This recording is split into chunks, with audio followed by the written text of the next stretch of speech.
Cek 1, 2.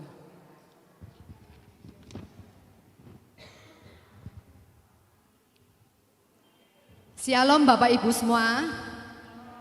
Selamat sore. Puji Tuhan, pada sore hari ini kita boleh berkumpul kembali di rumah Tuhan. Hari ini sangatlah hari yang istimewa ya teman-teman, karena ada satu seminar yang diadakan oleh Komisi Wanita mengenai bahayanya ajaran sesat. Saya sangat bersyukur pada sore hari ini bisa bertemu kembali dengan ibu-ibu yang ada di tempat ini. Saya himbau, karena materi hari ini cukup padat, mungkin ibu-ibu yang ada di belakang, saya persilahkan untuk duduknya lebih maju ke depan. Baiklah, Bapak Ibu sekalian, kita akan memulai persekutuan Komisi Wanita pada sore hari ini. Sebelum kita memulai persekutuan pada sore hari ini, mari kita sama-sama berdoa. Bapa dalam surga, kami mengucap syukur ya Tuhan kalau pada sore hari ini kami boleh berada di tempat ini.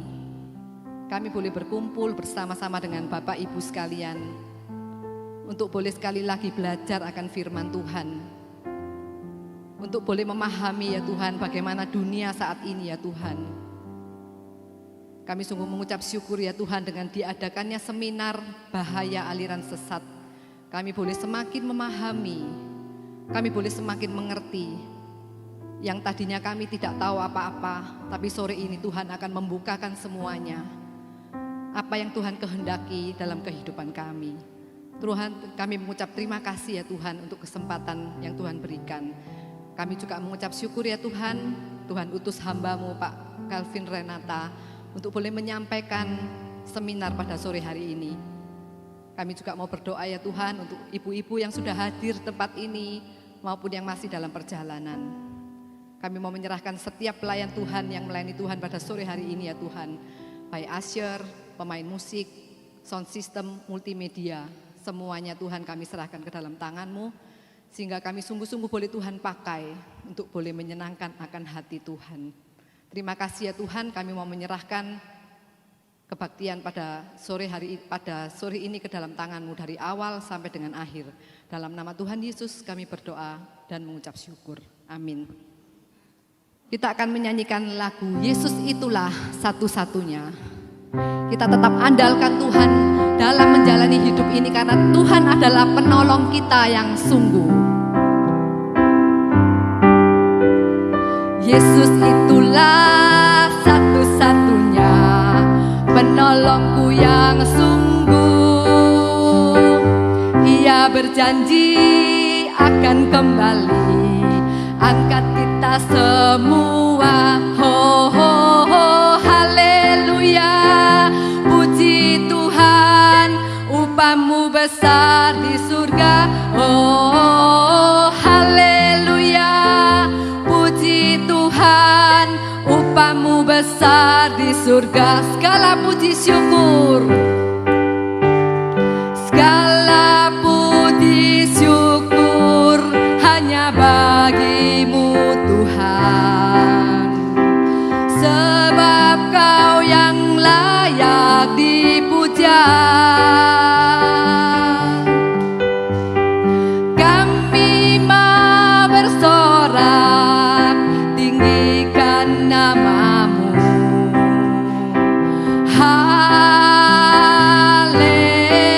Haleluya. Soraklah haleluya. Soraklah haleluya. Soraklah haleluya. Haleluya.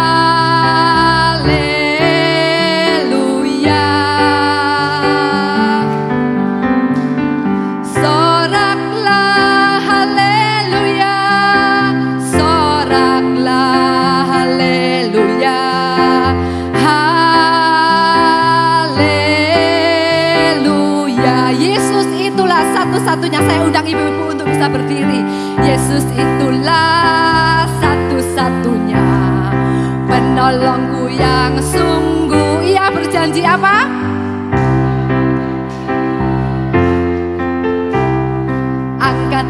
semua. Oh, haleluya, puji Tuhan, upahmu besar di surga. Oh, haleluya, puji Tuhan, upahmu besar di surga. Segala puji syukur, segala puji syukur hanya bagimu Tuhan, sebab Kau yang layak dipuja. Kami mau bersorak, kami mau bersorak, tinggikan namamu. Haleluya, haleluya, sorak haleluya. Soraklah haleluya, soraklah haleluya, haleluya. Sekali lagi sorak haleluya. Soraklah haleluya, soraklah haleluya, haleluya.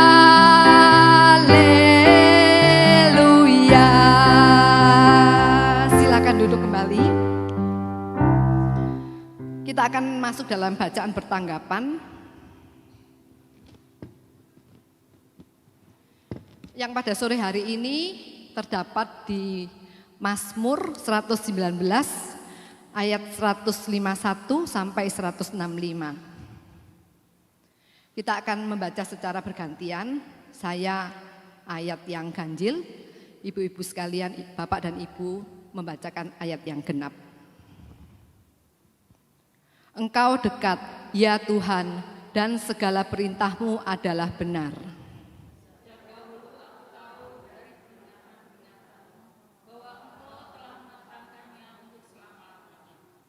Lihatlah sengsaraku dan luputkanlah aku, sebab Taurat-Mu tidak kulupakan.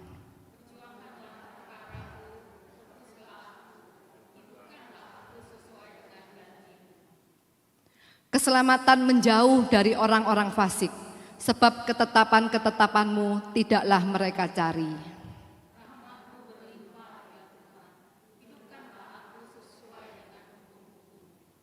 Pengejar dan lawanku banyak, tetapi aku tidak menyimpang dari peringatan-peringatan-Mu.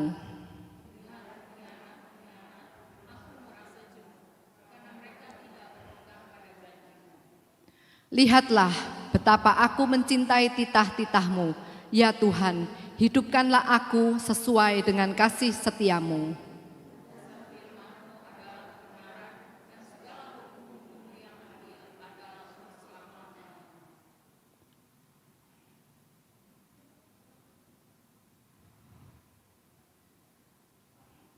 Masih belum ya ini ya, masih ada ya, sampai 165 ya.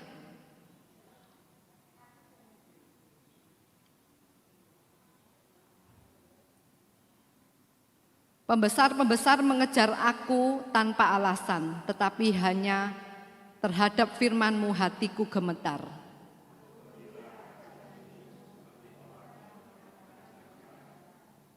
Aku benci dan merasa jijik terhadap dusta, tetapi Taurat-Mu kucintai.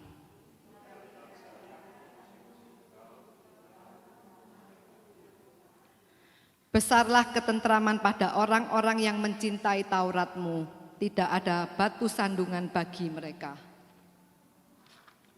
Selanjutnya kita akan memasuki seminar ya, yang materinya hari ini cukup padat ya. Kita akan memasuki pujian Jejak-Mu Tuhan.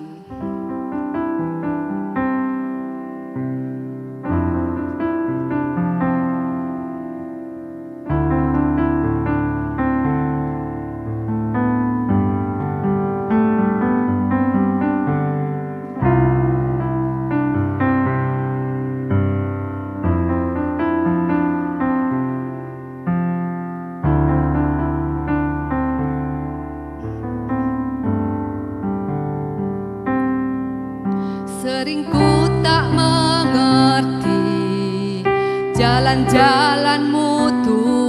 Tuhan bagai di belantara yang kelam.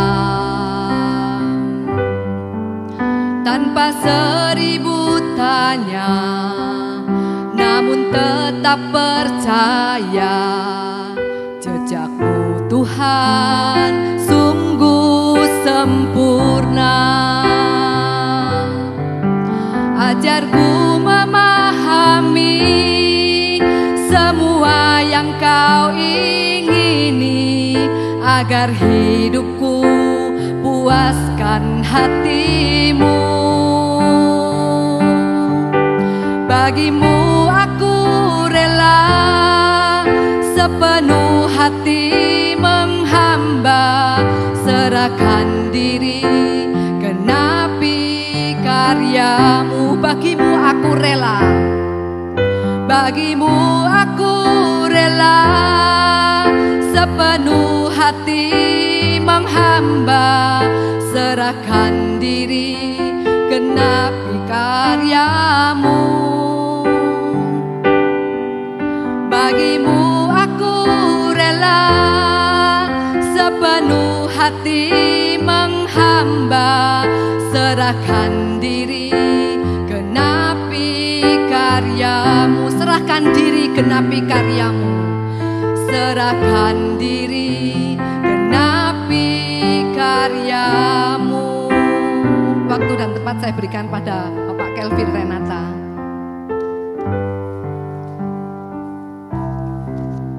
Selamat sore ibu-ibu dan bapak, satu orang, dua orang ya. Kita paling cantik Pak di ruangan ini, bertiga ya. Oke, mari kita berdoa sebelum kita mendengarkan firman Tuhan. Bapa di dalam surga, kami bersyukur untuk segala kebaikan-Mu, karena Tuhan bukan hanya memanggil kami untuk menjadi anak-anak Tuhan, tetapi Tuhan juga senantiasa memperlengkapi kami di dalam pertumbuhan iman dan kerohanian kami. Sore ini kami akan kembali mempelajari sesuatu ya Tuhan. Biarlah Tuhan menyertai pembicaraan kami, terlebih hamba-Mu berikan hikmat untuk berkata-kata, sehingga apa yang telah disiapkan boleh menjadi berkat, memberikan pengertian, serta kewaspadaan kepada kami semua. Kami menyerahkan pemberitaan firman pada sore hari ini ke dalam tangan Tuhan. Bertahtalah di dalam persekutuan kami. Dalam nama Tuhan kami Yesus Kristus, kami sudah berdoa. Amin. Ya. Bapak Ibu sekalian, inilah tema kita ya. Hari ini temanya agak mengerikan Bapak Ibu sekalian, karena kita akan berbicara tentang satu ajaran bidat yang telah masuk di ratusan negara, termasuk di negara kita, tetapi tidak banyak orang yang menyadarinya. Nah, saya sendiri pernah mendengar ajaran ini beberapa tahun lalu ya, 5 tahun lalu ketika ada satu orang yang sharing kepada saya sedikit-sedikit tentang ajaran ini. Saya dengarkan kok agak aneh ya. Nah, kemudian Bu Nora meminta saya untuk membahas tema ini sehingga saya mendalami dan sekarang saya akan bagikan kepada Bapak Ibu sekalian. Jadi judulnya adalah Exposing the Heretic ya, membongkar ajaran sesat. Nama gerakan sesat ini adalah The Church of Almighty God, Gereja Tuhan yang Maha Kuasa. Kalau diterjemahkan seperti itu, nah itu ada Mandarinnya ya, kira-kira artinya kilat dari timur ya. Saya tidak bisa membaca ini Bapak Ibu sekalian ya. Jadi tapi saya tampilkan karena saya tahu banyak di antara kita yang masih berbahasa Mandarin. Nanti juga ada beberapa istilah-istilah Mandarin. Nah, saya akan membuka seminar ini dengan satu ayat dari 2 Korintus 11 ayat 13 sampai 14 yang menjadi peringatan bagi kita. Paulus berkata, sebab orang-orang itu adalah rasul-rasul palsu, pekerja-pekerja curang yang menyamar sebagai rasul-rasul Kristus. Hal itu tidak usah mengherankan sebab iblis pun menyamar sebagai malaikat terang. Bapak Ibu sekalian, ketika kita berbicara tentang bidat ya, ajaran sesat bidat, ini sebenarnya bukan hal yang baru di dalam kekristenan. Sejak kekristenan berdiri 2000 tahun yang lalu, itu hampir bersamaan dengan munculnya bidat-bidat di dalam gereja. Jadi kekristenan ini tidak bisa dipisahkan dengan bidat. Sampai kapan ya? Sampai nanti Tuhan Yesus datang kedua kali. Selama Tuhan Yesus belum datang kedua kali, yang namanya ajaran sesat di dalam kekristenan yang memakai nama Tuhan, yang memakai Alkitab akan selalu ada. Ya, nah hari ini sebelum saya membahas pengajaran mereka, saya akan menjelaskan tentang asal usulnya supaya Bapak Ibu sekalian lebih jelas ya.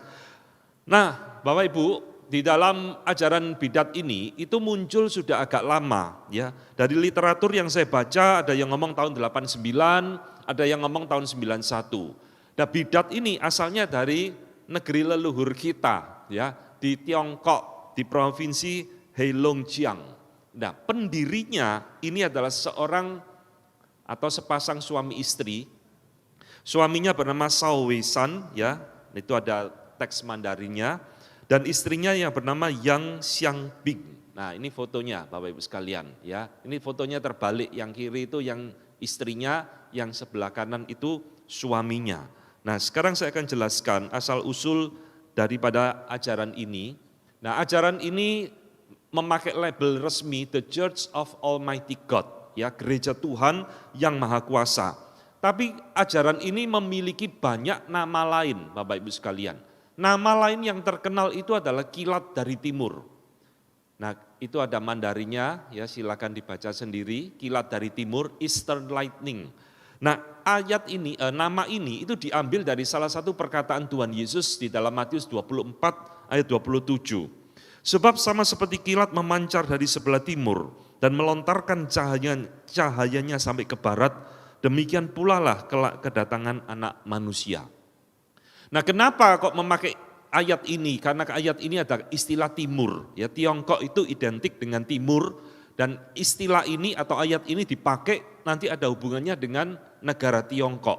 Nah, Bapak Ibu, nama lain daripada ajaran ini yang kurang populer misalkan sekte 7 kekudusan, sekte penebus kedua, gereja kekuatan Tuhan baru, sekte cahaya kebenaran, ya, jalan kebenaran. Kemudian itu yang terakhir ya. Nah, selanjutnya Bapak Ibu sekalian, saya akan menjelaskan sekarang tentang asal-usul kemunculan dari bidat ini ya, The Church of Almighty God. Pendirinya tadi kita tahu namanya Shao Weisan ya. Tahun 87 dia ini bergabung dengan sekte The Shouter. Shouter itu berteriak. Nah, sekte Shouter ini itu merupakan pengikutnya dari Witness Lee. Pernah dengar nama ini Bapak Ibu sekalian? Witness Lee ya. Ini orang Tiongkok yang akhirnya ke Amerika. Nah, ajaran daripada Witness Lee ini ada beberapa hal yang tidak sesuai dengan prinsip-prinsip iman kekristenan. Jadi pengikutnya daripada Witness Lee ini mendirikan satu gerakan sekte yang namanya The Shouter, berteriak. Jadi kenapa namanya itu? Karena suka berteriak, dalam nama Yesus, dalam nama Yesus, kira-kira seperti itu ya. Jadi mula-mulanya dia adalah pengikut daripada satu sekte yang menyimpang, tetapi tahun 89 dia sendiri menjadi pemimpin daripada bidat yang namanya The Lord Changshou. Nah, ini diambil dari sempalan The Shouter tadi. Jadi bidat itu akan selalu memiliki ciri ada sempalan-sempalannya, ya, pecah-pecah jadi bidat baru dan sebagainya, tetapi induknya itu sebetulnya mirip atau bahkan sama. Jadi The Shouter ya, itu akhirnya pecah menjadi bidat lain yang namanya The Lord Changshou. Nah, bidat ini itu menganggap Witness Lee itu sebagai Tuhan, Bapak Ibu sekalian. Ya, jadi ini bidat-bidat yang muncul yang jarang kita ketahui ya. Kita tahunya Saksi Yehova, Mormon dan sebagainya.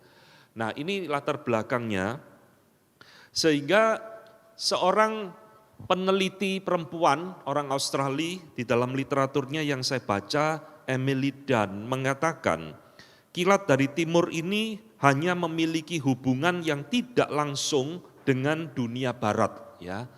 Nah, dan dia mengatakan bidat ini merupakan turunan daripada gereja lokal yang namanya Little Flock, domba kecil, dan merupakan gereja lokal yang didirikan oleh Watchman Nee, terlebih khususnya adalah Witness Lee.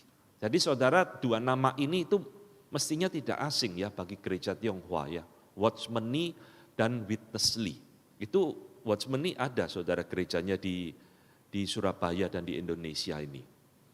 Jadi ini tidak langsung berhubungan dengan Watchmeni-nya, tetapi lebih berhubungan dengan rekan kerja dari Watchmeni, yaitu Witnessly. Ya. Nah ini saudara, jadi gereja Tuhan yang Maha Kuasa ini tidak tiba-tiba muncul, ada latar belakangnya. Pendirinya sebelum mendirikan gereja Tuhan yang Maha Kuasa ini sudah aktif di gerakan-gerakan atau sekte-sekte bidat yang ada di Tiongkok. Ya. Nah kelanjutannya ya, tahun 91 dia bertemu dengan seorang perempuan tadi yang namanya Yang Xiaobing ini ya. Dia menjadi peserta KTB di dalam gerakan bidat yang dipimpin oleh Chow Wei San ini, dan akhirnya dia menjadi istrinya, saudara sekalian ya. Nah siapa istrinya ini Yang Xiaobing ini? Ternyata dia ini adalah seorang penderita schizofrenia. Tahu schizofrenia itu sakit jiwa sebetulnya. Orang yang suka mendengar suara, maka dia nanti mengklaim mendapat bisikan-bisikan dari Tuhan. Firman-firman dari Tuhan. Ya, nanti saya akan tunjukkan dia ngomong apa. Itu semua dicatat dalam bukunya sampai banyak ini firman tahun keberapa, ya. Nah, inilah latar belakangnya. Akhirnya yang laki itu menikahi muridnya sendiri ini, kemudian mendirikan gereja Tuhan yang Maha Kuasa ini.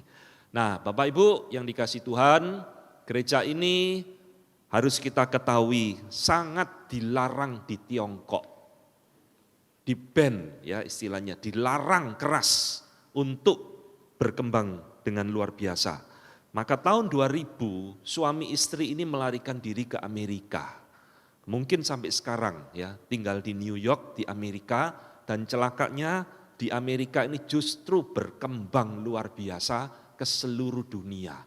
Di dalam literatur yang saya pelajari, ini telah menyebar kemana-mana Bapak Ibu sekalian. Ya, ini cuma sebagian. Korea Selatan, Taiwan, Amerika, Kanada, Jepang, Australia, Swiss, Belgia, Belanda, Italia, Prancis, Jerman, Yunani, Finlandia, Spanyol, Hungaria, India, termasuk di negara kita Indonesia.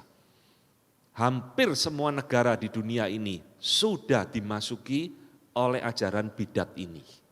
Nah inilah pentingnya hari ini kita harus tahu apa yang diajarkan oleh bidat gereja Tuhan yang Maha Kuasa ini. Nah sebelum ke sana saya ingin menunjukkan ternyata bidat ini bukan saja menyimpang daripada ajaran iman Kristen yang sejati, di dalam perkembangannya bidat ini juga bermasalah di dalam tindakan-tindakan kriminal. Ya, ini saya berikan judul kontroversi karena ini belum tentu benar. Mereka menyangkali, gereja ini menyangkali bahwa tuduhan-tuduhan yang bersifat kriminal. Misal ya, tahun 2002 Bapak Ibu sekalian, ada 34 orang dari Singapura yang ke sana ya, diculik selama 2 bulan untuk diindoktrinasi jadi pengikut mereka. Ini kejadian fakta, tapi mereka menyangkali ya, gereja Tuhan yang Maha Kuasa menyangkali. Ini sebagian Bapak Ibu sekalian, saya pilihkan yang ngeri-ngeri ini. Seorang anak SD membunuh teman sesamanya ya, karena ingin keluar dari gerakan ini. Bayangkan ya, anak SD membunuh temannya karena temannya mau quit, mau keluar dari bidat ini. Ya, nah ini yang paling ngeri ini. Ini barusan 2014. Seorang perempuan dibunuh di kedai atau restoran McDonald di provinsi Shandong ya, oleh 6 orang pengikut ajaran ini setelah menolak memberikan nomor HP. Jadi ini ceritanya kayak orang di PI ya, di PI, lalu dimintai nomor handphonemu mana-mana, enggak mau kasih, dibunuh. Ini real ini Bapak Ibu sekalian ya. Masuk di dalam televisi Tiongkok, ini 6 orang yang tersangka. Nah tetapi dari pihak mereka menyangkali, ini adanya tuduhan pemerintah Tiongkok untuk mengkambing hitamkan ajaran sesat ini. Nah, sore hari ini kita tidak memusingkan ini dilakukan mereka atau tidak, maka saya berikan judul kontroversi ya. Tetapi sore ini dan minggu depan kita akan membicarakan lebih penting dari ini. Apa yang diajarkan oleh ajaran ini? Ini yang lebih berbahaya Bapak Ibu sekalian. Pertama kita harus tahu, ajaran bidat ini itu mengajarkan zaman sejak penciptaan sampai nanti Tuhan Yesus datang kedua kali, itu dibagi menjadi 3 periode, 3 dispensasi namanya. 3 periode. Nah periode itu diberi nama zaman Taurat, zamannya Musa, perjanjian lama. Kemudian zaman kasih karunia, zamannya Tuhan Yesus, perjanjian baru. Dan sekarang ini, itu kita memasuki zaman yang disebut dengan zaman kerajaan. Nah ini menurut pemikiran mereka. Di tempat kita kan tidak ada, ya. Kita memang mengenal zaman perjanjian lama, zaman perjanjian baru, sudah. Mereka bagi lagi yang ketiga, yaitu zaman kerajaan. Dan dikatakan seperti ini, di dalam zaman perjanjian lama, zaman hukum Taurat, Tuhan itu menggunakan nama Yahweh, seperti di dalam Alkitab kita, ya, Yehova. Jadi Allah itu memperkenalkan diri di dalam perjanjian lama dengan nama Yehova. Di dalam zaman perjanjian baru atau zaman anugerah, Tuhan kembali memperkenalkan namanya lagi dengan nama Yesus. Nah, ya. Dan sekarang di dalam zaman kerajaan, menurut ajaran ini, Tuhan Yesus datang kembali menggunakan nama Tuhan yang Maha Kuasa, God Almighty. Maka itulah gerejanya disebut gereja Tuhan yang Maha Kuasa. Jadi Tuhan ini menurut ajaran bidat ini gonta-ganti nama terus. Dulu namanya Yahweh, lalu Tuhan Yesus datang ganti jadi Tuhan Yesus. Tuhan Yesus sudah naik kembali ke surga tahun 2000 atau abad ke-20 ini datang lagi dengan nama Tuhan yang Maha Kuasa. Nah, dari mana kok bisa Tuhan namanya berubah Tuhan yang Maha Kuasa ini? Ini yang dikatakan di dalam kitabnya mereka. Ini salah satu kitab mereka Bapak Ibu, The Vision of the Word, jilid ke-1. Ya, nanti akan saya tunjukkan buku-buku mereka.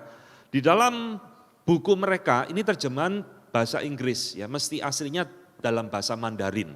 Tapi saya mendapatkannya kadang-kadang bahasa Indonesia, kadang-kadang bahasa Inggris. Dikatakan, hari ini apa yang dituntut dari engkau bukan hanya terbatas kepada 10 hukum, tetapi terdiri dari perintah-perintah dan hukum-hukum yang lebih tinggi dari yang pernah diberikan sebelumnya. Nah, sudah tahu, ini ada hal yang tidak beres dari kalimat ini. Jadi gereja ini ngomong dulu Tuhan memberikan hukum Taurat, tapi sekarang Tuhan itu menuntut kita lebih daripada apa yang sudah Dia berikan di dalam Alkitab. Nah, ada hukum-hukum baru yang Tuhan berikan melalui gereja ini untuk disampaikan kepada dunia. Ya, jadi memang intinya gereja ini itu nanti tidak percaya Alkitab, Bapak Ibu sekalian. Alkitab itu tidak cukup. Harus ditambahi terus dengan firman Allah yang dibisikkan melalui istrinya itu. Ya. Nah Bapak Ibu sekalian, di dalam poin ini kita sudah tahu ada sesuatu yang mulai kita rasa tidak beres dengan ajaran ini. Karena di dalam Alkitab Tuhan tidak perlu mengganti-ganti nama. Ya, saya memberikan tanggapan secara singkat saja. Jadi Bapak Ibu, kita tahu hukum Tuhan itu sudah sempurna sejak awal. Tidak perlu ditambah-tambahi, tidak perlu diganti-ganti. Seperti yang diajarkan oleh gereja ini.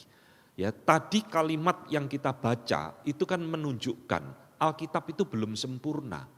Alkitab itu belum lengkap. Harus ditambahi lagi dengan hukum baru dari Tuhan yang diberikan melalui gereja mereka. Jadi ini tanggapan kita secara singkat ya, hukum Tuhan itu sudah sempurna, Kristus datang itu bukan untuk meniadakan, tetapi untuk menyempurnakan dan untuk menggenapi hukum Taurat. Matius 5 ayat 17. Aku datang bukan untuk meniadakan hukum Taurat, tetapi untuk menggenapi hukum Taurat. Ya. Jadi hukum Tuhan bagi kita itu sudah sempurna di dalam firman-Nya, di dalam Alkitab. Yang setiap minggu kita khotbahkan, kita pelajari, kita renungkan, sudah sempurna. Itu menjadi tuntunan daripada hidup kita di dalam dunia ini. Tapi bagi gereja ini tidak cukup. Alkitab harus ditambahi dengan firman yang baru. Ya. Nah, inilah awal kita mulai mengerti. Gereja ini ada sesuatu yang tidak beres di dalamnya. Ya. Nah, bukan itu saja Bapak Ibu sekalian. Sekarang saya akan masuk ke dalam topik yang lebih mengerikan. Ya. Di dalam ajaran ini, mereka tadi kan mengatakan dulu Tuhan namanya Yahweh, Yehova. Lalu dalam zaman anugerah datang namanya Yesus. Sekarang zaman ini datang lagi untuk ketiga kalinya namanya Tuhan yang Maha Kuasa. Tapi di dalam pemikiran gereja ini Bapak Ibu sekalian, Kristus yang datang yang ketiga kali ini itu seorang perempuan. Nah, di perjanjian baru Kristus datang laki-laki. Ketinggalan zaman itu, ya sekarang zaman emansipasi. Kristus datang lagi menjelma jadi manusia, tapi jadi perempuan. Ya, nah ini yang dikatakan di dalam websitenya mereka. Nah sore hari ini saya memang sengaja tidak menampilkan websitenya. Ya saya takut ibu-ibu pulang nanti cari-cari, malah penasaran, malah ikut-ikutan. Bidat ini itu memakai sosmed luar biasa Bapak Ibu sekalian. Saya juga tidak menunjukkan channel YouTube-nya dia karena sangat berbahaya sekali. Ada puji-pujian dalam bahasa Mandarin. Kalau kita tidak ngerti kita bisa katut Bapak Ibu sekalian. Di dalam website ini ya dikatakan pada akhir zaman seperti yang dijanjikan dan dinubuatkan olehnya sendiri, Tuhan telah kembali menjadi daging dan turun di bagian timur dunia. Perhatikan ya, ada kata timur. Di bagian timur dunia, yaitu di Tiongkok. Untuk melakukan pekerjaan penghakiman, hajaran, penaklukan, dan penyelamatan menggunakan firman atas dasar karya penebusan Tuhan Yesus. Lihat, ini adalah statement of faith, credo mereka. Setiap minggu kan kita credo. Aku percaya kepada Bapa yang Maha Kuasa, Khalik langit dan bumi. Itu statement of faith, iman kepercayaan kita ikrarkan di dalam ibadah. Nah inilah kredonya mereka. Kami percaya pada waktunya nanti Kristus akan datang kembali turun di Tiongkok.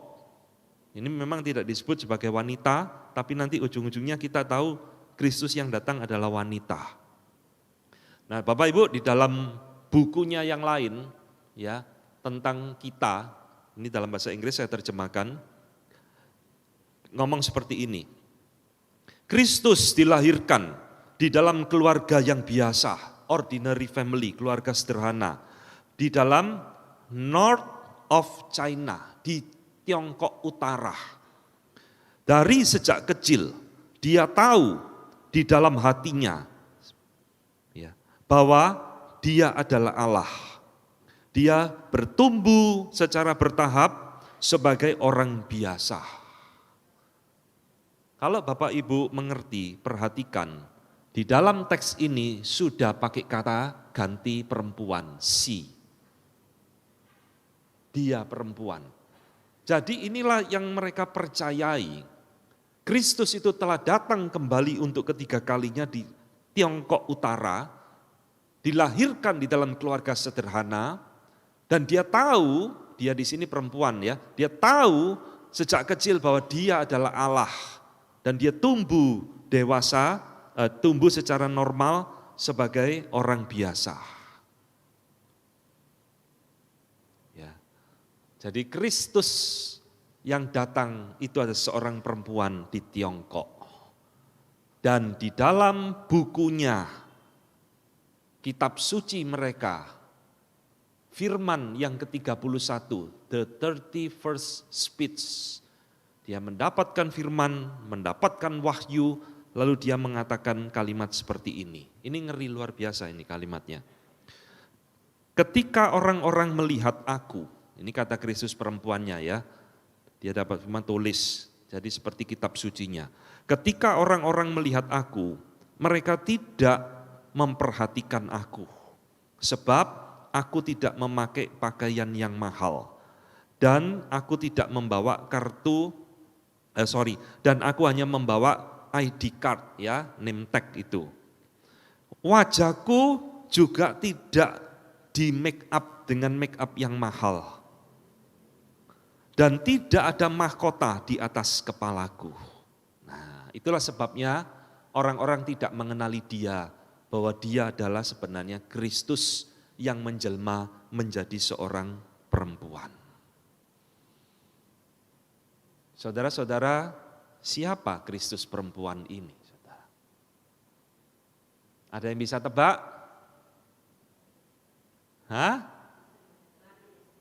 Istrinya yang Xiaobing tadi. Ya. Ngeri luar biasa Bapak Ibu sekalian. Jadi yang menjadi Kristus di dalam gerakan ini, itu adalah perempuan istri dari pendiri gereja bidat ini. Ya, terus mendapatkan firman, mendapat wahyu dari Tuhan, semua dicatat sampai satu buku itu ratusan halaman. Ya, ini perkataan ke-31-nya. Nah Bapak Ibu sekalian, kapan Kristus perempuan ini diresmikan oleh gereja Tuhan yang Maha Kuasa ini? Di dalam salah satu buku yang saya temukan, ditulis oleh orang bule ya, tadi Emily Dunn, sekarang William Bennett. Ini menunjukkan Bapak Ibu sekalian, bidat ini menarik orang-orang barat untuk mempelajari juga. Apa sebenarnya ini? Karena tadi kita lihat ini sampai ke seluruh dunia, kemana-mana ada ya. William Bennett mengatakan di dalam sebuah pertemuan di Ruyang ya, di Henan, Provinsi Henan, tahun 1993, Mr. Shaw, ini suaminya, mendapatkan firman Allah dan memproklamasikan bahwa Nona Yang, istrinya itu adalah was the only true God, satu-satunya Allah yang benar, the Almighty God, Allah yang Maha Kuasa, dan dia adalah female Christ, seorang Kristus perempuan. Ini saudara. Jadi inilah peresmian kapan Yesus menjadi perempuan tahun 93 menurut gereja bidat ini. Ya. Jadi inilah salah satu pemahaman mereka tentang siapakah Kristus. Oh Kristus bukan lagi Kristus di dalam Alkitab, itu sudah kuno, tinggalan zaman itu sudahan. Sekarang Kristus sudah datang ketiga kalinya menjadi seorang perempuan, yaitu istri pendiri gerakan ini. Bagaimana kita menanggapi ini Bapak Ibu sekalian? Saya akan memberikan sedikit tanggapan ya. Ketika kita tahu ajaran-ajaran seperti ini, kita bisa menanggapi nanti ketika mungkin suatu saat datang ke rumah Bapak Ibu, menceritakan, loh Kristus sudah datang lagi dan sebagainya, paling tidak Bapak Ibu bisa menjawab, bisa mengcounter ya. Perhatikan bagaimana kita menanggapinya. Pertama, di dalam Alkitab itu tidak ada ajaran Tuhan Yesus berinkarnasi untuk kedua kalinya, tidak ada. Yesus Kristus itu berinkarnasi jadi manusia cuma satu kali, tidak pernah ada dua kali. Nanti dia datang lagi itu bukan inkarnasi, itu adalah hari penghakiman. Ya. Jadi kalau ada ajaran di dalam kekristenan yang mengajarkan Yesus berinkarnasi yang ketiga kali atau yang kedua kalinya, itu pasti ajaran bidat. Ya. Apalagi inkarnasinya sekarang jadi perempuan, tambah ngawur lagi ini. Tidak ada di dalam Alkitab. Jadi ini pasti ciptaan daripada gereja ini sendiri. Ya. Kedua tanggapan kita, memang betul Kristus akan datang untuk kedua kalinya. Tapi tidak di Tiongkok Bapak Ibu sekalian. Ya. Tidak ada di dalam Alkitab Yesus datang kedua kali di Tiongkok, khusus di Tiongkok. Tidak ada. Ya. Dan dia datang nanti kedua kalinya akan sama seperti ketika dia naik, yaitu apa? Laki-laki. Tidak ada naiknya laki-laki, turunnya lagi jadi perempuan. Ya. Jadi inilah kesalahan daripada ajaran mereka tentang siapakah Kristus yang mereka percayai. Jadi Kristus jelas yang dipercayai oleh gereja Tuhan yang Maha Kuasa ini bukan Kristus yang kita imani, Bapak Ibu sekalian. Bukan Kristus di dalam Alkitab. Ini Kristus yang berbeda. Ya. Dan di dalam pemikiran mereka tentang Kristus, mereka mengkritik bahwa Tuhan Yesus yang di dalam Alkitab adalah Kristus yang penuh dengan kelemahan dan keterbatasan. Jadi Yesus tidak sempurna. Ini ya kalimatnya dia. Dari buku firman menampakkan diri dalam rupa manusia. Nah ini Alkitabnya mereka ini Bapak Ibu sekalian. Ini kitab sucinya mereka ya. Firman menampakkan diri dalam rupa manusia. Saya nemu terjemahannya dalam bahasa Indonesia artinya seperti ini. Meskipun Yesus melakukan banyak pekerjaan di antara manusia, dia hanya menyelesaikan penebusan seluruh umat manusia dan menjadi korban penghapus dosa manusia. Perhatikan yang saya garis bawahi. Dia tidak membebaskan manusia dari wataknya yang rusak. Jadi sekarang setelah manusia diampuni dari dosa-dosanya, Tuhan telah datang kembali menjadi daging untuk membawa manusia memasuki zaman yang baru dan memulai pekerjaan hajaran dan penghakiman. Lihat ya. Jadi Tuhan Yesus mati di atas kayu salib. Menurut gereja ini itu tidak sempurna penebusannya. Tuhan Yesus menebus dosa manusia, tapi manusia tetap di dalam kehidupan yang tidak baik. Karakternya, wataknya dan sebagainya. Harus disempurnakan lagi dengan Kristus perempuan ini. Ini doktrinnya mereka Bapak Ibu sekalian. Jadi Kristus mati tidak pernah sempurna. Dan di dalam kalimat yang lain perhatikan ya, buku yang lain, kitab suci, misteri inkarnasi bagian yang keempat mengatakan seperti ini. Oleh karena itu, inkarnasi pada akhir zaman telah menyempurnakan arti penting dari inkarnasi Tuhan dan sepenuhnya menggenapi rencana pengelolaan Tuhan bagi keselamatan manusia. Sekali lagi, kalimat ini menunjukkan kematian Yesus dianggap tidak sempurna. Perlu disempurnakan lagi oleh Kristus yang perempuan ini. Paham ya? Ini satu doktrin yang sangat mengerikan luar biasa Bapak Ibu sekalian.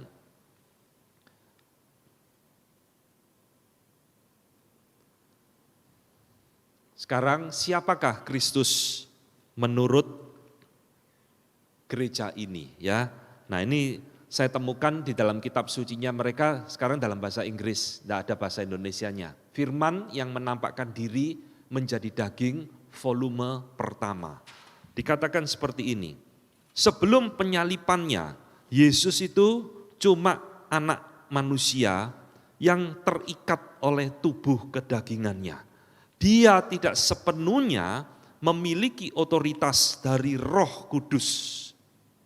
Itulah sebabnya dia hanya mencari kehendak Allah Bapaknya dari perspektif sebuah ciptaan. Jadi Yesus ini ciptaan Bapak Ibu sekalian.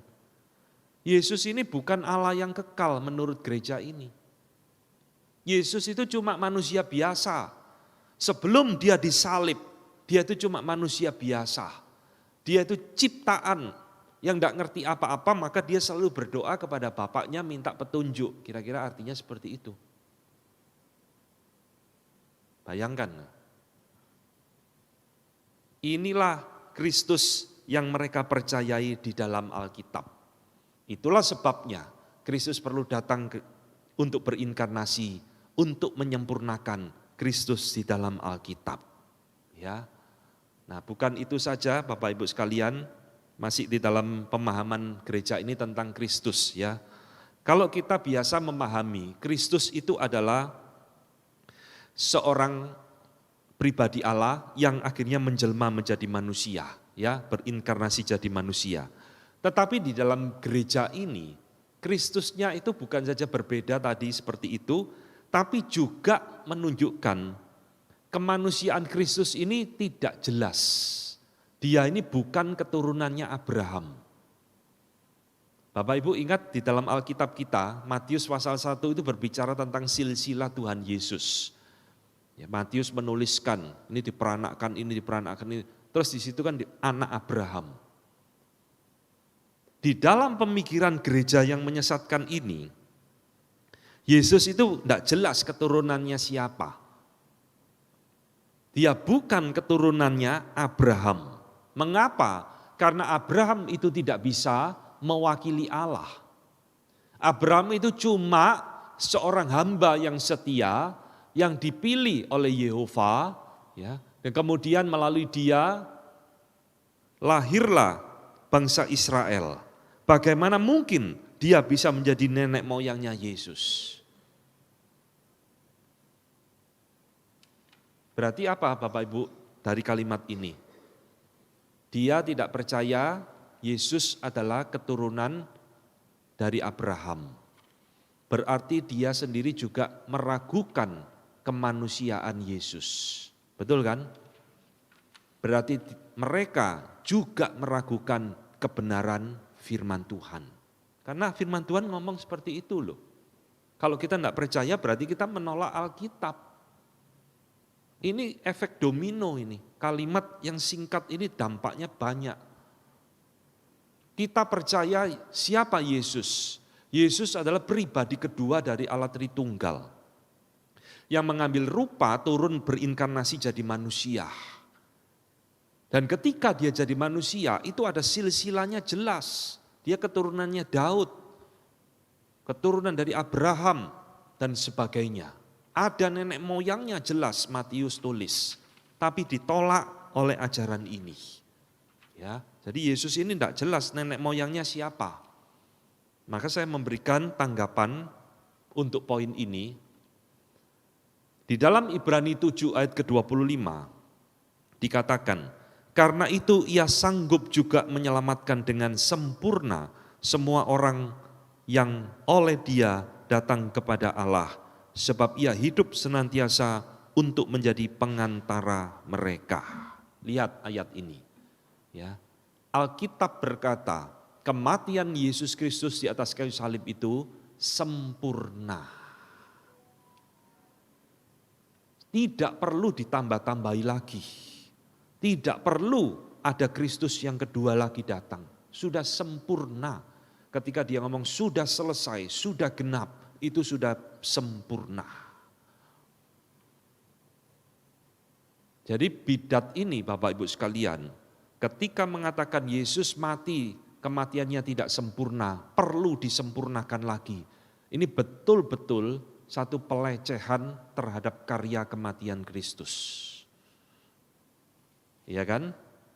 Nah, itulah sebabnya bidat ini, ajaran bidat ini, itu biasa digolongkan sebagai penganut bidat doketisme Bapak Ibu.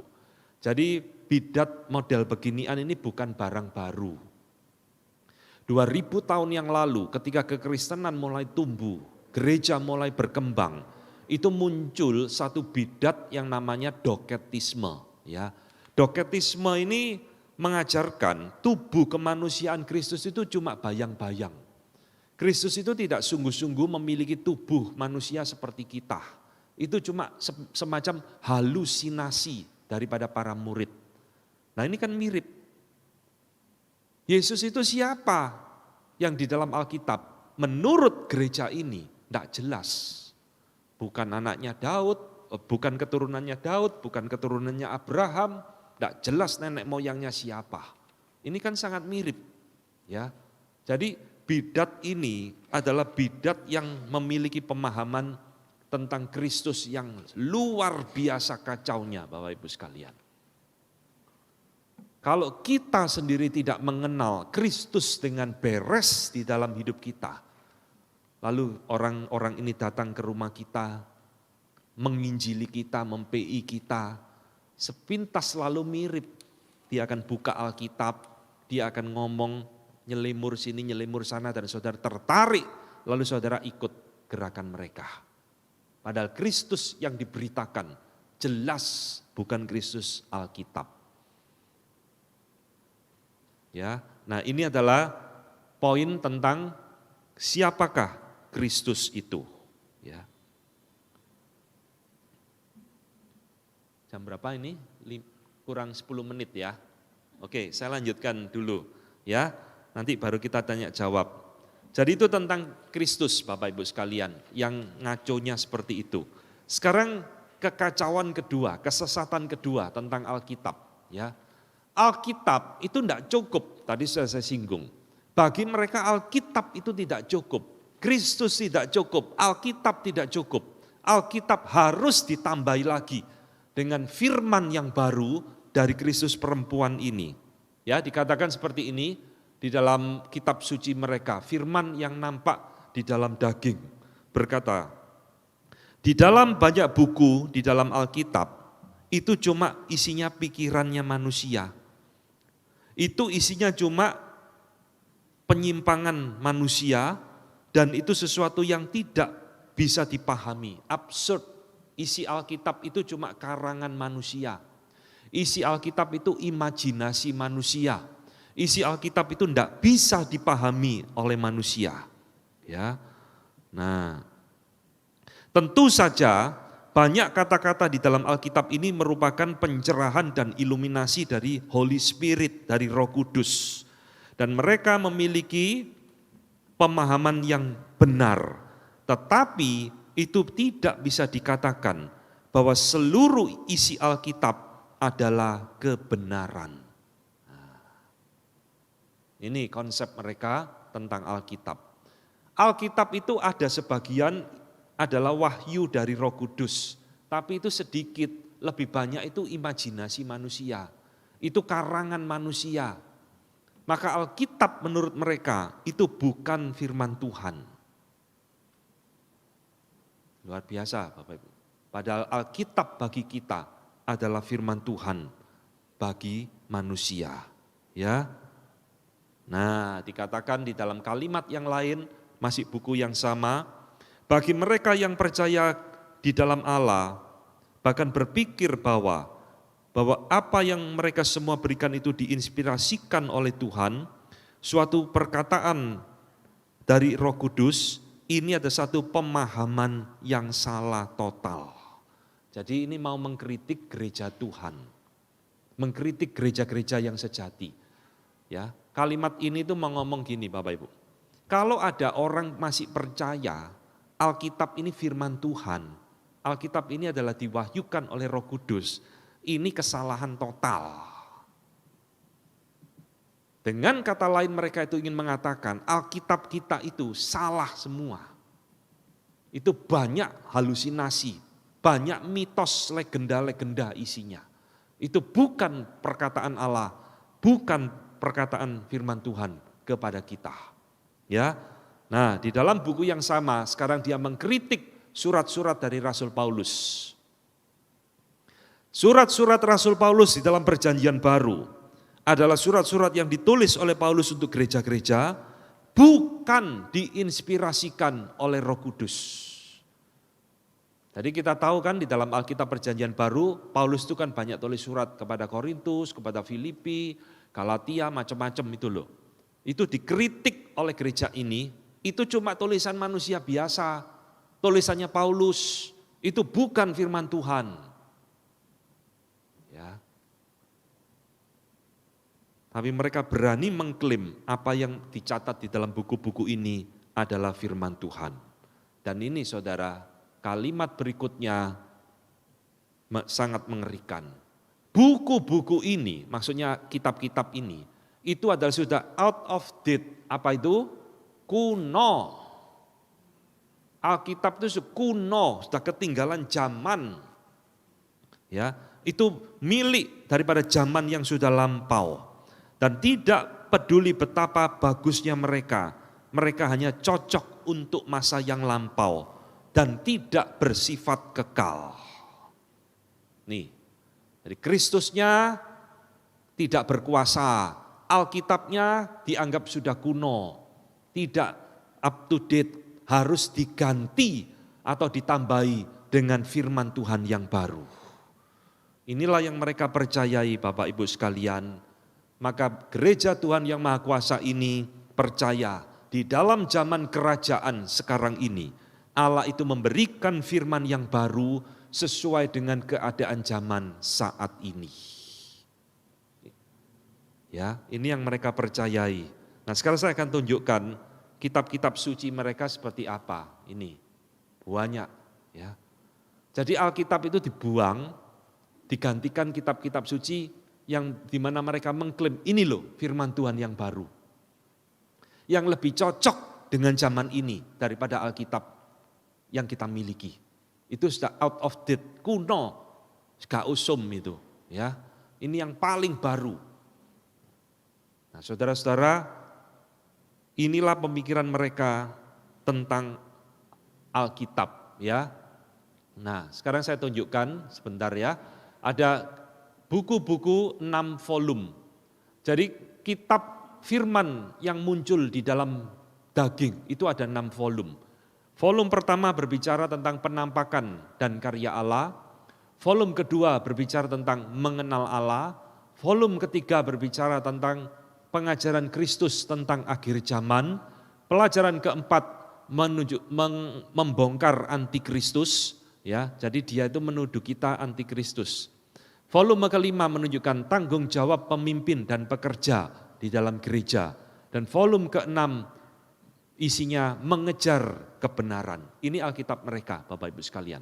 Ada 6 volume yang isinya adalah wahyu baru yang menggantikan Alkitab kita.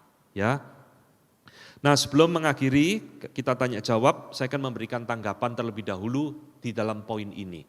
Bagaimana kita menanggapi ajaran mereka yang mengatakan Alkitab sudah kuno, Alkitab tidak berguna, harus diganti dengan yang baru. Ya, ada satu ayat Bapak Ibu sekalian di dalam Wahyu 22 yang mengatakan, aku bersaksi kepada setiap orang yang mendengar perkataan-perkataan nubuat dari kitab ini. Jika seorang menambahkan sesuatu kepada perkataan-perkataan ini, maka Allah akan menambahkan kepadanya malapetaka-malapetaka yang tertulis dalam kitab ini. Ya, jadi Alkitab itu sudah sempurna, sama seperti Kristus juga sudah sempurna. Alkitab tidak perlu ditambah-tambahi apapun. Tidak ada lagi namanya wahyu baru, firman baru. Karena nabi itu sudah tidak ada. Ya. Jadi kita menolak semua apa yang mereka ajarkan tentang pembagian 3 zaman, tentang Kristus perempuan, Kristus yang terbatas. Dan kita juga menolak ajaran mereka tentang kitab suci. Ya, kita sampai di sini dulu. Nanti minggu depan saya akan menjelaskan tentang pandangan mereka tentang Allah Tritunggal. Ya, ini lebih gawat lagi Bapak Ibu sekalian. Oke ya, saya sampai di sini dulu. Sekarang kita masuk di dalam sesi tanya jawab. Silakan kalau ada hal-hal yang selama ini mungkin Bapak Ibu pernah bertemu, ya, didatangi oleh kelompok ini. Ya, silakan. Dikasih mic ya supaya jelas. Silakan bertanya. Yang lain boleh mempersiapkan pertanyaan ya. Gini Pak ya, saya tuh pernah didatangi seorang saksi Yehova. Iya, saya tuh pernah belajar memang Pak saksi Yehova ya. Itu kan nggak tahu dari ajaran sesat ya. Ya, katanya itu sudah resmi katanya. Sudah diresmikan dari pemerintah. Terus saya itu pernah belajar mengenai Alkitab memang. Kalau Alkitab Wahyu itu katanya ada itu penyingkapan. Itu yang terakhir kitab Wahyu ya. Terus yang kedua saya bilang, terus dia tuh belajar kayak kalau Tuhan Yesus itu tuh katanya anaknya Yahweh, Yehuwa. Apa itu benar Pak? Tuhan Yesus itu punya bapak namanya Allah Yahweh. Benarkah itu Pak? Katakan saya tuh belajar tuh selalu ngotot sama dia. Gitu loh. Makasih pertanyaan Loh, saya, Pak. Ibu sampai sekarang masih aktif di Saksi Yehova? Enggak, sudah. Enggak. Dulu ya? Iya, Ya. itu dulu saya belum ngerti gitu loh Pak. Langsung Iya. kata suami saya, sudah stop, nggak usah belajar. Kalau kamu sudah di gereja, nggak usah belajar gitu. Iya. Itu ajaran sesat. Lah, Iya. saya ngotot saya ya gitu Pak. Gimana kok Tuhan Yesus punya Bapak namanya Allah Yehuwa gitu loh. Kalau Iya. doanya tuh bukan Tuhan Yesus, Allah Yehuwa. Iya. Itu benar apa enggak Pak? Baik, oke, Iya, ya makasih. makasih. Nah, memang pertanyaannya agak berbeda ya, tapi masih dalam konteks bidat-bidat dan sesat. Bapak Ibu sekalian, memang yang ditanyakan tadi itu benar ya. Jadi sejak zamannya Gus Dur almarhum, gereja-gereja bidat ini diresmikan secara hukum di Indonesia.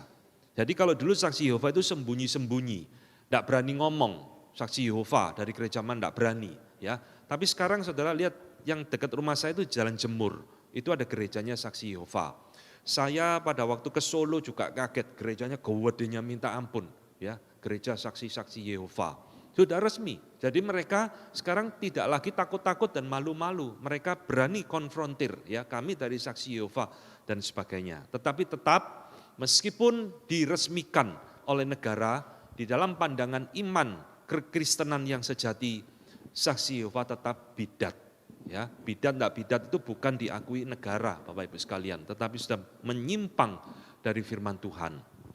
Salah satu ajaran bidat daripada Saksi Yehova adalah tentang Trinitas. Mereka menolak Tritunggal, Ibu. Mereka tidak percaya Allah Tritunggal. Ya, jadi Allah yang sejati menurut mereka itu cuma Yahweh, Yehova. Loh, Yesus lalu siapa? Yesus itu diciptakan. Yesus itu diciptakan, mirip ajaran ini tadi. Ya, created being, makhluk ciptaan yang diciptakan oleh Yehova lalu diberikan status sebagai anak Allah. Ya, tapi hakikatnya dia bukan Allah, ciptaan. Seperti itu. Ya, jadi itulah pengertian mereka tentang Kristus.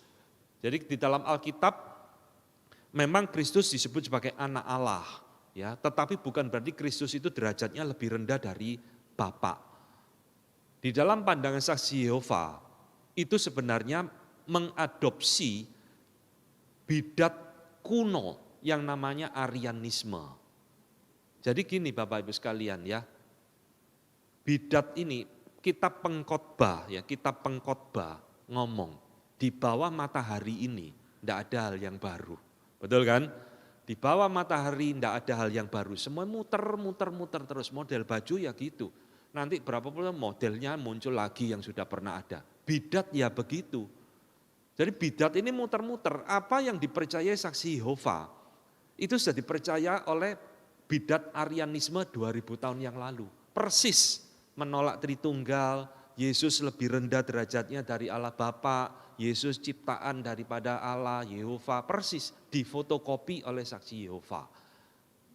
Begitu. Ya, nanti minggu depan saya akan uraikan gereja ini, gereja Tuhan yang Maha Kuasa ini, pandangan tentang Tritunggalnya seperti apa. Gitu. Ada yang lain yang mau bertanya? Silakan. Ya. Selamat sore Pak. Sore, ya. Saya mau nanya, tadi Bapak bilang katanya dari sudut pandang pelajaran ini, mereka mengatakan bahwa Kristusnya yang cewek ini bukan turunan Abraham, lalu mereka turunan siapa? Oh bukan, yang dimaksud dengan bukan keturunan Abraham itu Kristus Alkitab. Kristus, Yesus Kristus anaknya Maria Yusuf itu loh. Di Alkitab kita, itu menurut gereja sesat ini, itu bukan keturunannya Abraham. Kan ngawur kan? Ya. Nah, Alkitab kan jelas ngomong Matius 1, itu Yesus itu punya silsilah nenek moyangnya jelas itu. Nah itu yang menurut gereja ini disangkali, Yesus itu bukan keturunannya Abraham. Tapi dari sudut pandang mereka itu keturunan siapa Pak? Nah ya itu tadi tidak jelas, bahkan tadi ada kesan Yesusnya itu ada makhluk ciptaan juga, bukan pribadi Allah. Karena memang bidat ini seperti Saksi Yehova juga menolak Allah Tritunggal. Ya.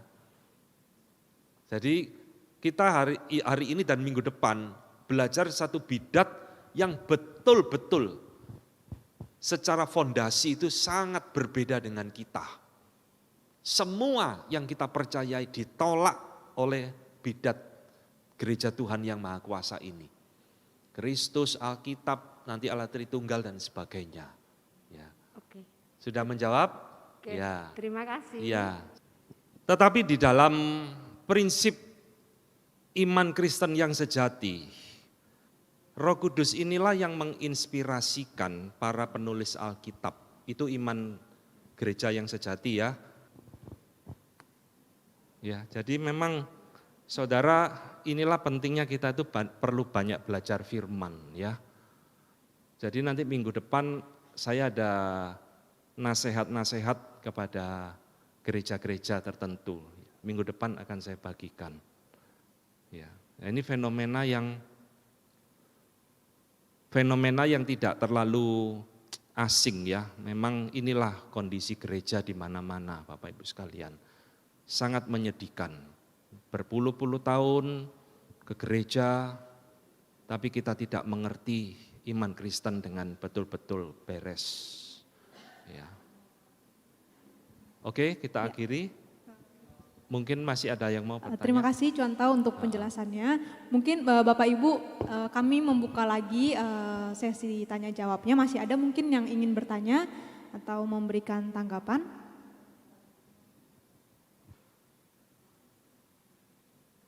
Apakah masih ada?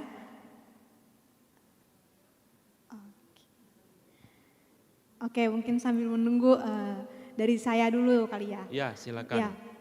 Terima kasih Contoh untuk penjelasannya.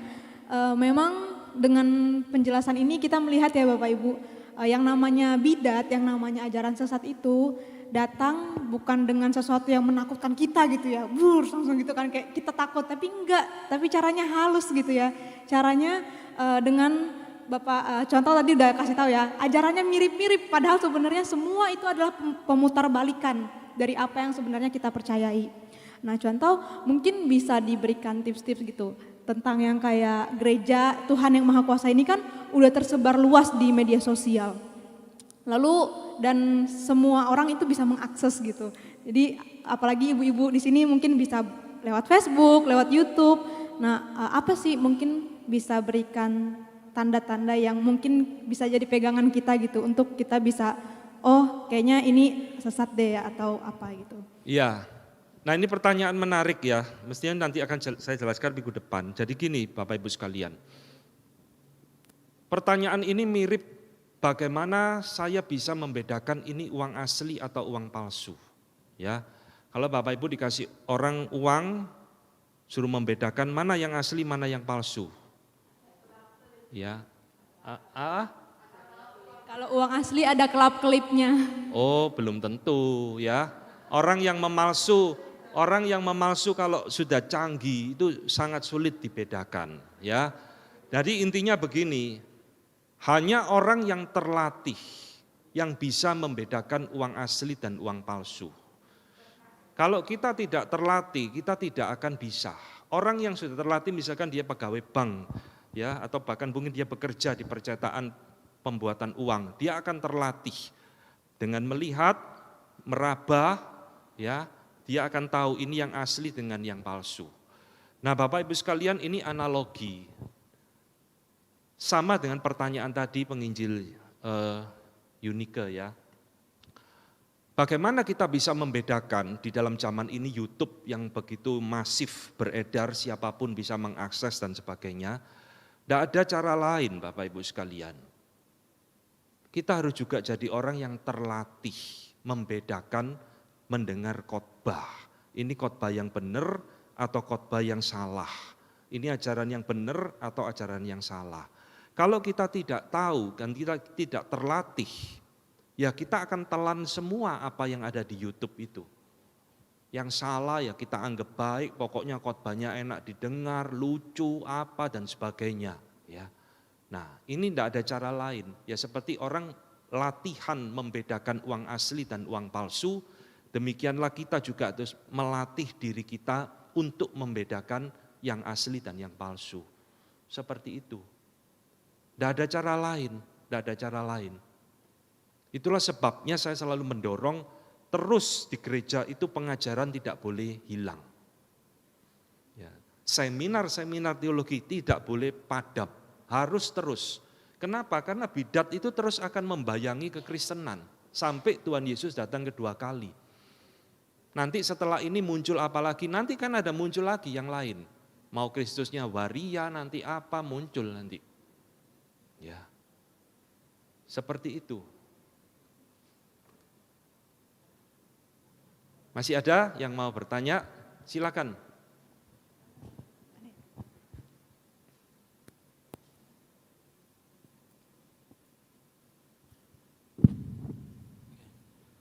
Saya mau bertanya sih.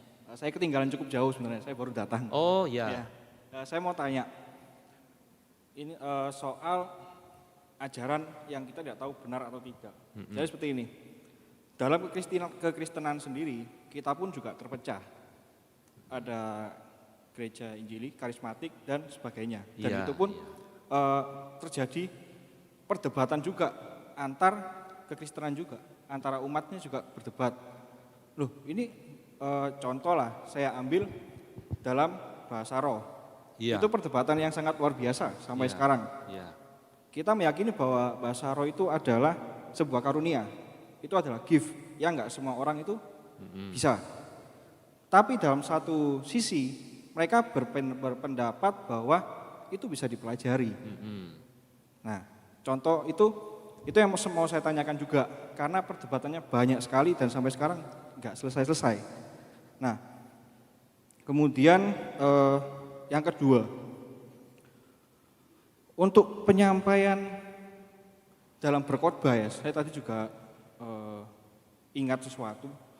Ada yang namanya Injil, ada yang namanya mereka menyebutnya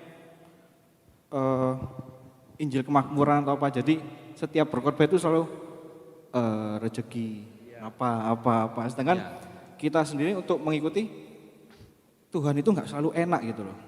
Kita juga suatu saat harus memanggul salibnya, tapi mereka juga, enggak, harus ikut Tuhan itu seperti ini.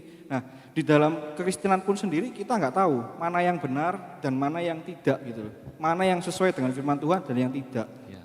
Jadi sebagai jemaat pun kita juga bingung. Apalagi saya sebagai anak muda melihat fenomena ini gimana? Ya. Seperti itu sih yang Oke, mau saya tanya. ya, baik sekali pertanyaannya.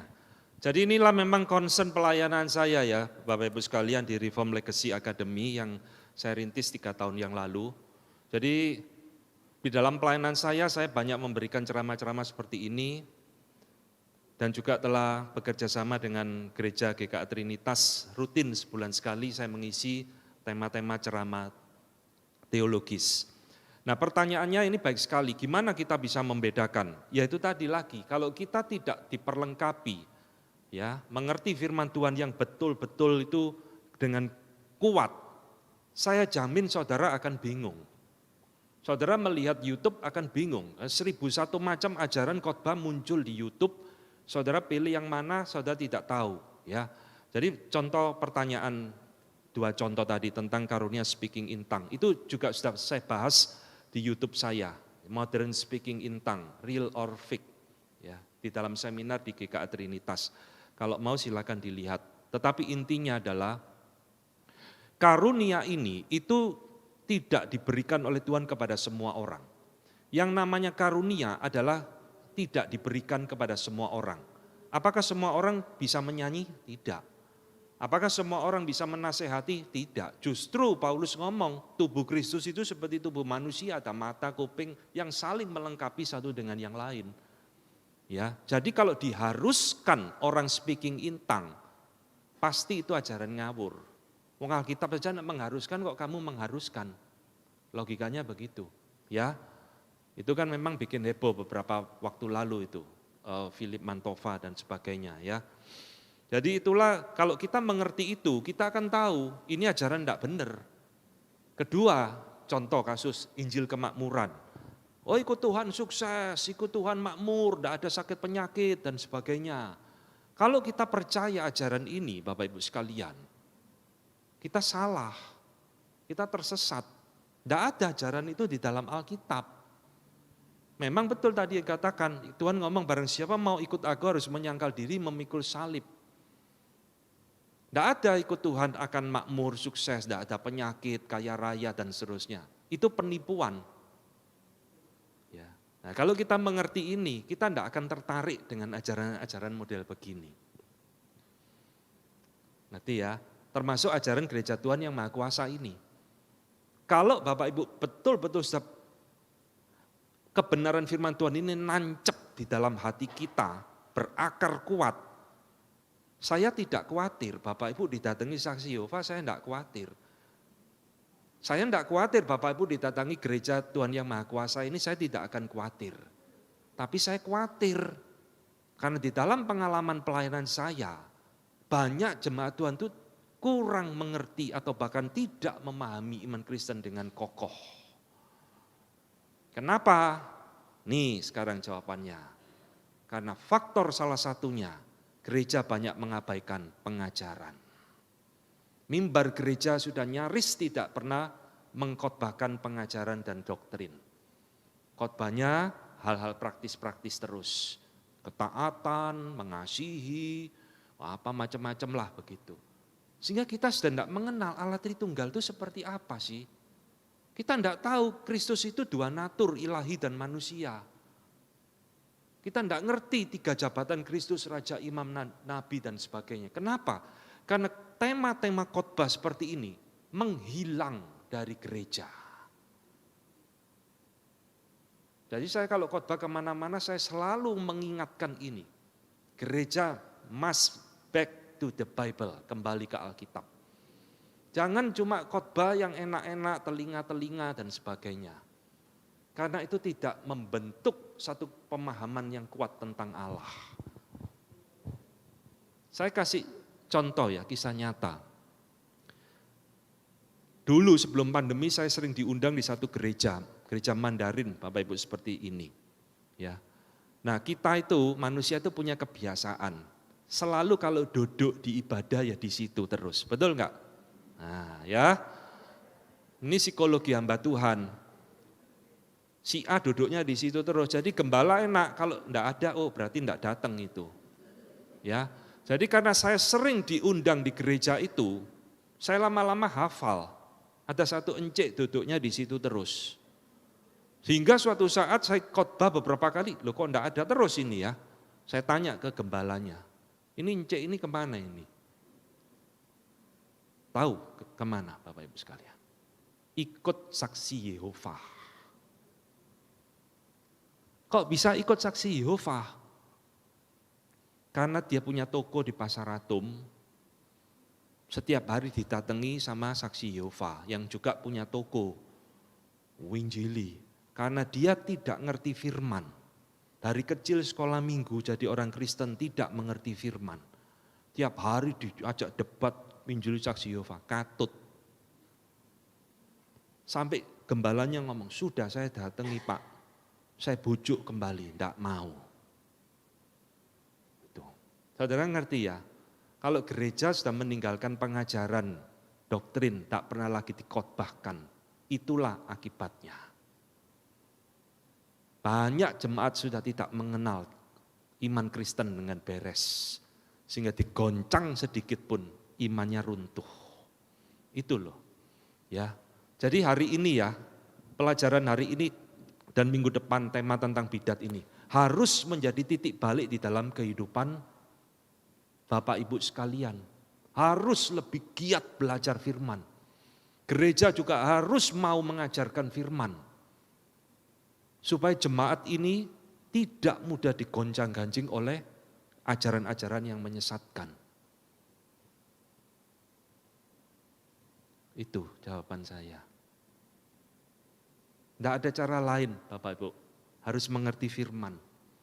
Barulah kita akan berdiri teguh, tidak akan tertarik dengan semua ajaran-ajaran yang aneh-aneh. Mungkin masih ada yang mau bertanya? Atau mau diakhiri? Diakhiri ya, kita doa dulu ya, mari kita berdoa.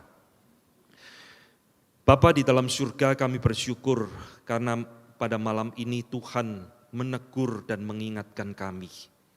Melalui begitu banyak ajaran bidat di sekitar kami, membuat mata kami terbuka betapa kami telah banyak meninggalkan firman Tuhan.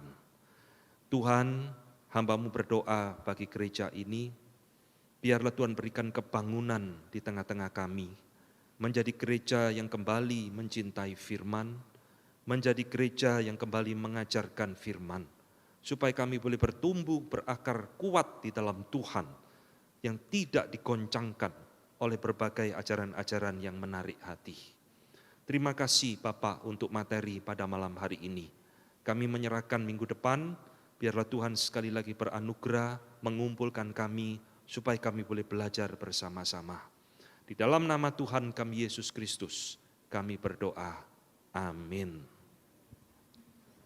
Terima kasih Contoh Calvin Renata untuk pemaparannya. Bapak Ibu diingatkan kembali untuk minggu depan kita akan ada seminar lagi, dan mari kita kembali belajar bersama-sama untuk semakin bertumbuh dan kuat di dalam iman yang benar kepada Tuhan kita Yesus Kristus. Untuk selanjutnya diserahkan kembali kepada WL.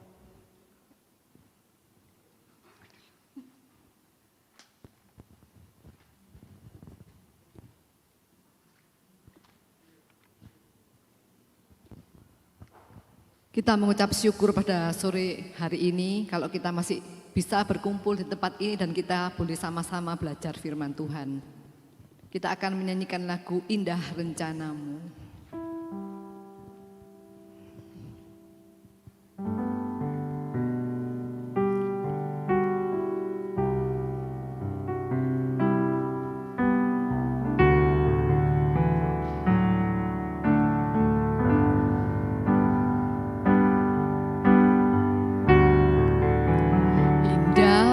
Rencanamu Tuhan di dalam hidupku,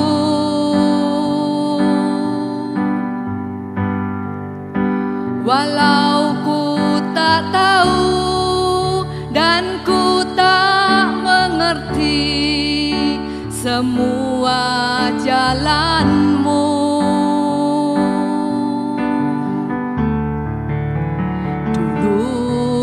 Tak tahu Tuhan, berat ku rasakan,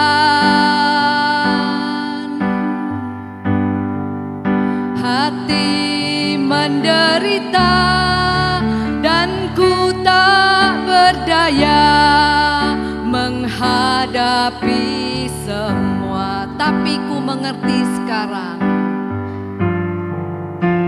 Tapi ku mengerti sekarang, Kau tolong padaku.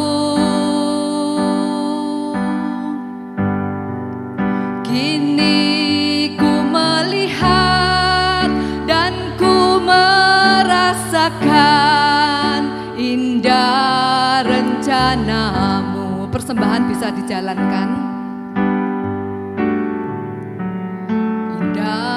Rencanamu Tuhan di dalam hidupku,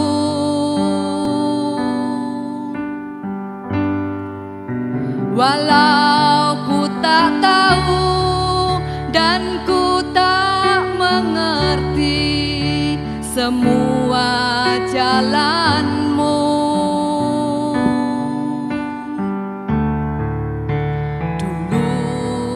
Tak tahu Tuhan, berat ku rasakan,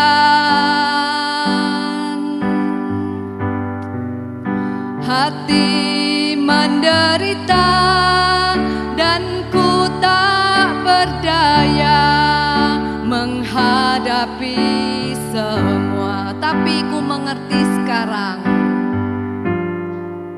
Tapi ku mengerti sekarang, Kau tolong padaku.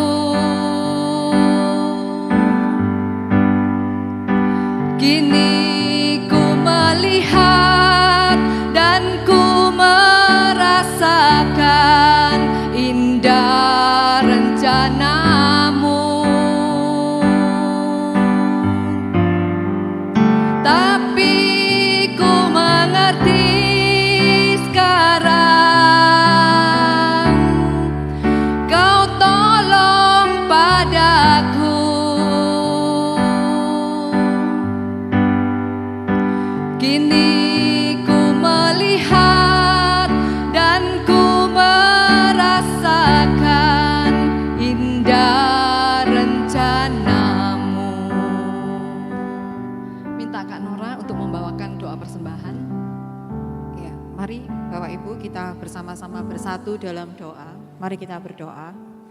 Bapa Sorgawi, sungguh kami bersyukur ya Tuhan hari ini. Engkau menolong kami melalui seminar pengajaran sesat ini sehingga kami boleh mewaspadai ajaran-ajaran yang ada di sekitar kami. Dan tolong kami ya Tuhan untuk kami boleh memegang teguh iman kami. Boleh memegang teguh pengajaran yang berasal dari kebenaran Injil Tuhan. Dan kami juga bersyukur hari ini ya Tuhan kami sudah memberikan persembahan yang kami berikan dengan penuh sukacita. Tidak banyak ya Tuhan, tetapi kami percaya persembahan ini boleh dipergunakan untuk memperluas kerajaan-Mu di tempat ini dan boleh digunakan sebagaimana mestinya. Dan kiranya Engkau Tuhan memberkati pengurus yang ada dalam mengelola persembahan ini ya Tuhan. Terima kasih Tuhan, kami menyerahkan persembahan kami ini dalam tangan kasih-Mu, di dalam nama Tuhan Yesus kami berdoa. Amin. Selanjutnya pengumuman Ibu Christine.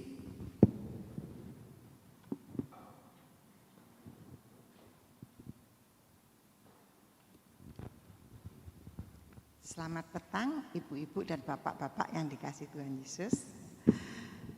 Kami dari pengurus dan anggota Komisi Wanita sekali lagi mengucapkan terima kasih kepada hambanya penginjil Calvin Renata untuk seminar yang telah disampaikan pada hari ini. Dan juga untuk pemimpin pujian, juga singer, juga pianis, Angel yang telah melayani persekutuan pada sore hari ini. Tak lupa tim multimedia, terima kasih atas pelayanannya.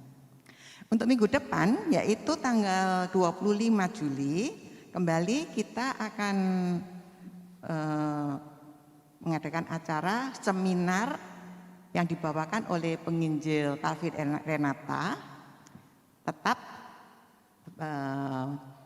mengambil topik untuk awas ajaran sesat, ya. Jadi kami berharap ibu-ibu dan bapak-bapak untuk minggu depan hadir kembali untuk sesi kedua, ya. Dengan pemimpin pujian yaitu Ibu Pensan, pemimpin doa sebelum persekutuan yaitu Ibu Rosi. Nas Alkitab diambil dari Mazmur nomor 119 ayat 166 sampai 176. Hari Jumat nanti ini, yaitu minggu ketiga hari Jumat, tanggal 21 Juli, ada doa puasa yang dilaksanakan di Arjuna 71 pukul 9 pagi. Ibu-ibu yang biasa ikut doa puasa silakan datang, dan bagi yang belum pernah ikut doa puasa boleh silakan datang dengan mempersiapkan diri berpuasa sebelumnya sehari malam sesudah makan malam sampai doa puasa besoknya selesai. Dan ulang tahun untuk ibu-ibu yang bulan Juli sedianya biasanya diadakan pada minggu terakhir. Untuk minggu depan tidak diadakan karena ada seminar, ya, jadi kita adakan tanggal 1 Agustus. Nanti ibu-ibu yang berulang tahun pada bulan Agustus tetap diadakan pada akhir Agustus. Dan untuk PAT saya umumkan sekilas saja. PAT akan dilaksanakan pada tanggal 3 Oktober tahun 2023 di Batu, yaitu di Baloga. Bagi ibu-ibu yang akan mendaftarkan silakan daftar ke Ibu Swiging. Ya. Sekali lagi kami ingatkan bagi ibu-ibu yang ingin didoakan sebelum persekutuan dimulai, harap datang sebelum pukul 4:30, karena pukul 4:30 persekutuan doa sebelum persekutuan, doa sebelum persekutuan sudah dilaksanakan. Bagi yang mungkin terlambat datang, tolong doanya ditulis, didoakan untuk minggu depannya. Ya, sekian. Pengumuman, terima kasih.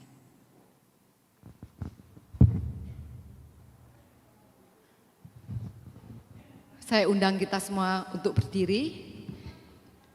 Kita akan mengakhiri persekutuan Komisi Wanita Gracia sore ini dengan menyanyikan lagu refnya saja, Tapi Ku Mengerti Sekarang. Dan selanjutnya untuk doa penutup dan berkat saya serahkan pada Pak Kelvin.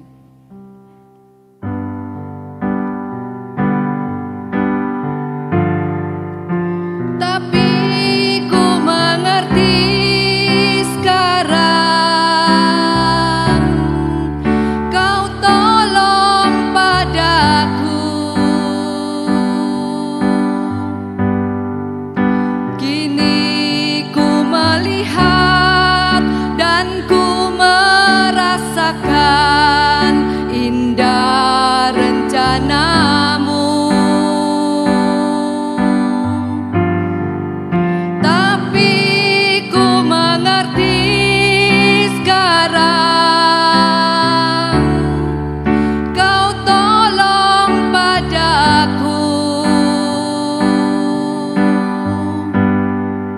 Kini ku melihat dan ku merasakan indah rencanamu.